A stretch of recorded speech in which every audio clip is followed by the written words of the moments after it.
Number 25 and 26 are similar. They both give you some info that's going to help you build a diagram, and then from there you're going to evaluate sine, cosine, tangent of a particular angle that fits that diagram. So number 25, we're told that the angle is in standard position and its terminal side contains the point -3/8. So in my mind, the only thing really to do to start is just to plot that point.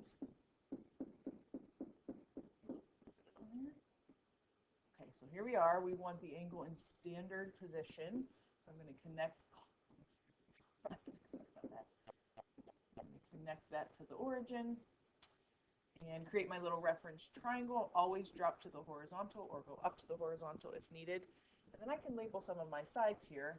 This little horizontal side has length and direction -3. The vertical side has length 8. What we're trying to find is sine of theta. This is theta here, but if we use the reference angle, remember they're going to have the same value, just potentially a difference of plus or minus signs. So for sine of theta, I need, think about SOHCAHTOA, I need opposite over hypotenuse. Well, with respect to the reference angle right now, I have opposite and adjacent, so I have to figure out what that hypotenuse length is. That will just happen with the help of the Pythagorean theorem. So let's do that. 8 squared plus -3 squared will give me my hypotenuse squared. 64 plus, be careful here, 9 equals h squared. That would be 73. So h is the square root of 73. That's as simplified as it can be. Remember, the hypotenuse is always positive. So let's plug these into SOHCAHTOA right now. Opposite is 8. Hypotenuse is square root of 73. You're going to probably see that rationalized if it were a multiple choice test. So let's do that. I'm going to multiply this by whatever square root is in the denominator over itself. So we're technically multiplying by 1. And then just go straight across. 8 times the square root of 73 on the top. Plain old 73 on the bottom. Maybe one last check before I call that my official final answer. ASTC says that, let's see, our diagram is in quadrant 2. Sine should be positive in quadrant 2, which ours is. So that's, again, one last just good double check layer. Throw that in there at the end. Okay, number 26 is going to look like a very similar diagram, but the given info comes to us a little bit differently. So this one says evaluate tangent. So already in my mind, I know I'm going to need opposite and adjacent. Just jot that down over here.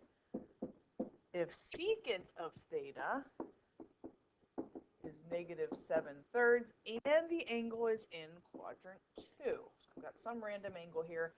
Might as well build my little reference triangle. Now, from that secant of theta statement, secant, if we think about SOHCAHTOA, that's the reciprocal of cosine. So instead of adjacent over hypotenuse, that's hypotenuse over adjacent. But if you remember, the hypotenuse is always positive. So that has to be 7. That means the adjacent has to be -3, which in our diagram works nicely. The adjacent side is always the horizontal side. The hypotenuse is 7. Okay, so again, with respect to the reference angle here, I've got adjacent, I've got hypotenuse. But for tangent, I also need to find the opposite. Well, we can just do a little Pythagorean theorem again. Careful with that negative. Just call that missing side y for right now. So my Pythagorean theorem is a little bit different in terms of setup than the last one.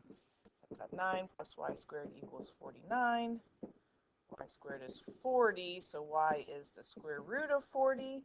Again, in a multiple choice scenario, you're probably going to see that simplified. You can use your calculator to help you if needed and compare decimals, but let's just walk through this real quick.